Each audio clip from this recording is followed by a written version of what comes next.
Assalamualaikum warahmatullahi wabarakatuh. Waalaikumsalam warahmatullahi wabarakatuh. Posisi saya sekarang berada di kantor Dinas Pertanian Kabupaten Cilacap. Kebetulan hari ini saya ditemani Kepala Dinas Pertanian Kabupaten Cilacap, Bapak Insinyur Susilan. Selamat siang Bapak. Selamat siang. Ya.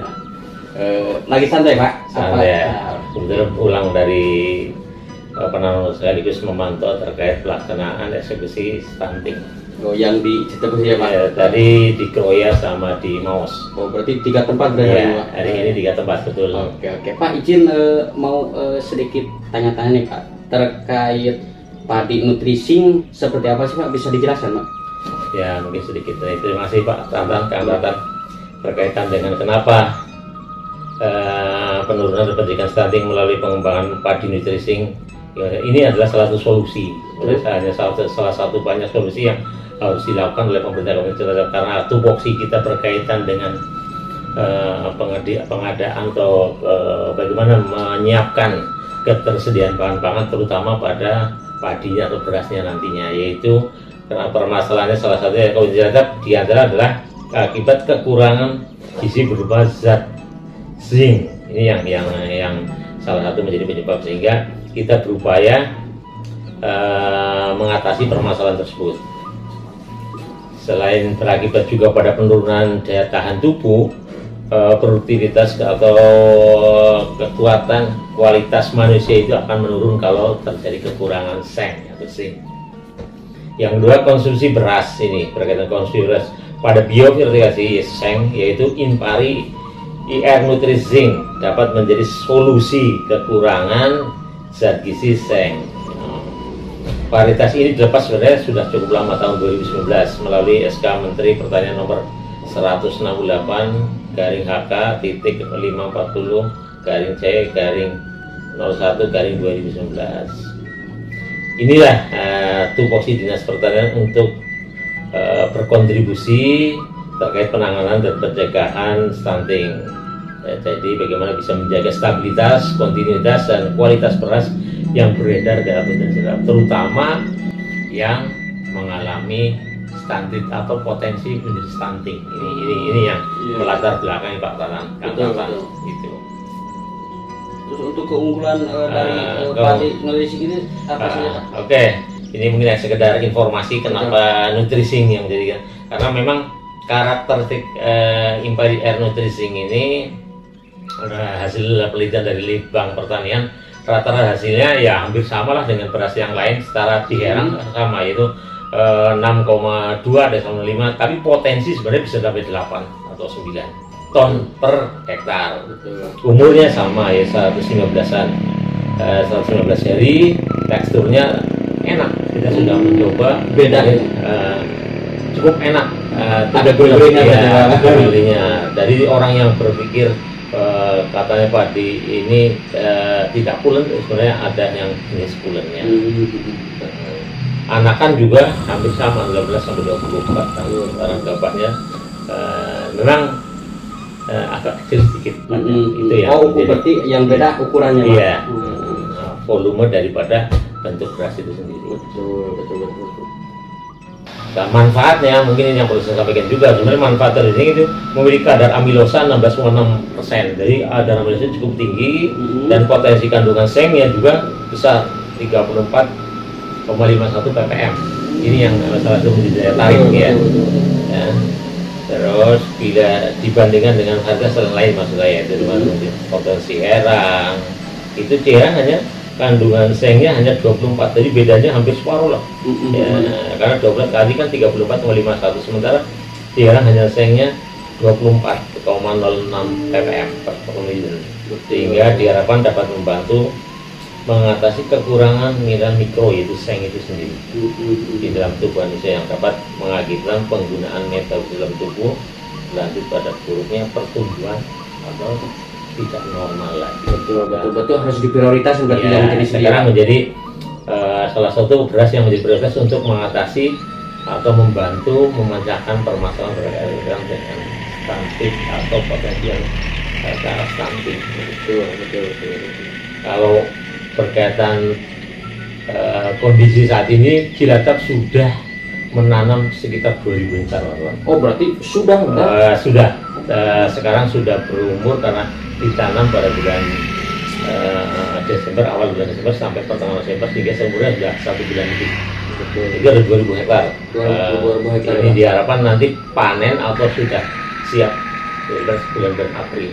Kalau nanti bulan ini, insya Allah kita tidak perlu beli ke daerah lain dan untuk mengatasi stunting yang ada di Cilacap. Sementara untuk benih pun kita sudah upayakan melalui balai benih. Balai benih kita yang kita bukan punya balai benih, kita menanam 1 hektar. Tapi untuk kelompok tani di penangkar-penangkar ada 10 hektar. Insya Allah nanti untuk kedepannya tidak perlu khawatir tidak ada benih yang ditanam atau digunakan oleh petani kita untuk kedepannya. Betul.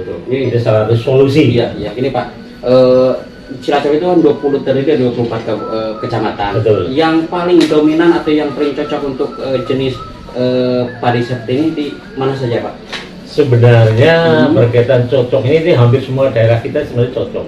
Tapi untuk tahun ini memang nanamnya itu kebanyakan di daerah barat. Daerah barat. Ya, Sidoarjo, Cipari, Majendang, Karangpucung, sebagian besar dari 2000 hektar wilayah barat yang dominan. Wilayah barat. Berarti sekian persen di wilayah barat itu. Betul. Terus penyediaan beras gabah tadi sudah saya sampaikan bahwa dengan mengajukan untuk ke depan berkaitan penanaman padi musim, insya Allah juga jauh lebih banyak tahun 2024, tahun 2025. Untuk tahun 2023 dialokasikan 65 desa, terutama di desa-desa miskin, karena kita punya desa miskin 73, tapi sudah menjadi tanggungan provinsi 71. Tapi itu ke depan ada 65 desa yang kita fokuskan untuk bisa menanam padi. Terutama pada 45 desa lokus stunting, sekitar 2040 hektar lah untuk tahun 2023. Ini adalah memang ada kendala yang pertama berkaitan ini adalah belum familiar, sehingga perlu kita sosialisasikan. Betul. Untuk pemasaran insya Allah kita juga coba menghubungi off-taker yang bisa menampung dan siap membeli. Kemudian salah satu yang siap membeli kalau saja terjadi ledakan panen besar, dia siap membeli, beliau siap membeli. Jadi tidak perlu petani khawatir kalau menanam ini tidak laku, karena ini sebenarnya padi ini kan punya kelebihan. Jadi dijual, kalau seandainya dijual secara umum, yang menguntung adalah masyarakat, tapi tidak tepat sasaran. Tapi yang kita prioritaskan kepada masyarakat yang sasaran, yang menjadi sasaran, sehingga perlu ada campur tangan pemerintah. Salah satunya makanya kita membuat surat edaran. Surat edaran fungsinya yaitu digunakan untuk menjadi acuan beras ini bisa dibeli oleh masyarakat yang memang benar-benar membutuhkan beras nutrisi ini, supaya ini tidak salah sasaran. Termasuk makanya kita mencoba ada output atau produksi gabah yang bisa menjadi off-taker tadi. Saya juga menjaga komunikasi dengan mereka. Mudah-mudahan dengan cara-cara seperti ini tidak salah sasaran. Terutama kalau bisa nantinya rumah sakit yang ada di Cilacap menggunakan beras biofortifikasi. Untuk benih sendiri ini didatangkan dari mana, Pak? Yang kedua, untuk stoknya kira-kira cukup nggak kalau ibaratnya Cilacap banyak petani yang berminat menanam jenis ini? Untuk yang pertama ini ada bantuan dari Kementerian Pertanian dan pemerintah pusat. Untuk ke depan insya Allah pemerintah juga sudah menyiapkan. Tapi di luar itu juga kita tadi yang sampaikan ada penangkar benih kita yang kebetulan menyiapkan benih. Betul. Di kelompok saya ada 10 hektar itu tadi. Di balai benih kita ada 1 hektar. Jadi minimal sudah tersedia 21 atau 11 hektar. Dari 11 hektar itu kalau nanti bisa berproduksi benih, katakanlah 1 hektarnya 2 ton, itu sudah tersedia benih 22 ton. Cukup berarti ya, Pak? Kalau untuk kebutuhan stuntingnya ada di Cilacap, insya Allah cukup ya, Pak. Tapi kalau saya dijual bebas, kemudian memang belum cukup. Nah, sawah kita kan sekitar 64.000 hektar, sawah LB2B nya itu sudah 53 hektar. Itu. Sementara masing-masing atau katakanlah sawah kita rata-rata kan kebutuhan benih sekitar 20 sampai 25 kilo per hektar. Sehingga ya kalau dia masih kurang ya. Seandainya tapi minimal untuk menyiapkan yang sudah sesuai dengan yang teridentifikasi karena ke arah stunted itu atau ke arah stunting itulah. Karena potensi minimal itu tadi untuk mengatasi orang-orang yang benar-benar sudah terdampak ya Pak. Berarti cukup lah ya. Insya Allah cukup. Ibaratnya ini kan untuk benih dari pusat. Iya. Seandainya perkembangan untuk Kabupaten Cilacap sini sendiri berkembang dengan sangat untuk Bapak mengantisipasi kebutuhan benih seperti apa sih Pak? Salah satunya kita tetap berkomunikasi, tetap kita minta bantuan dukungan dari pemerintah pusat, bisa melalui anggota DPR kita yang ada di pusat, yaitu ada yang di Komisi 4 kan ada Pak Sunarna, ada Bu Teti, itu menjadi salah satu yang bisa menjembatani lah untuk bisa mendapatkan alokasi terkait kebutuhan benih padi yang ada di Cilacap. Yang pertama, yang kedua memang kita ke depan ya mungkin akan mengalokasikan APBD kita. Itu kita Dinas Pertanian mengalokasikan, insya Allah kalau ini menjadi kebutuhan, insya Allah kalau sudah perintah Bupati, anggota DPR kita kan tidak, insya Allah tidak kesulitan juga atau akan mengikuti. Itu upaya-upaya yang kita lakukan ke depan.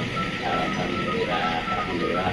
Demikian pemirsa ngobrol kita dengan Bapak Kepala Dinas Pertanian Kabupaten Cilacap, Bapak Indusilan. Insya Allah kedepannya kita bertemu lagi di episode berikutnya. Terima kasih waktu dan kesempatan. Siap.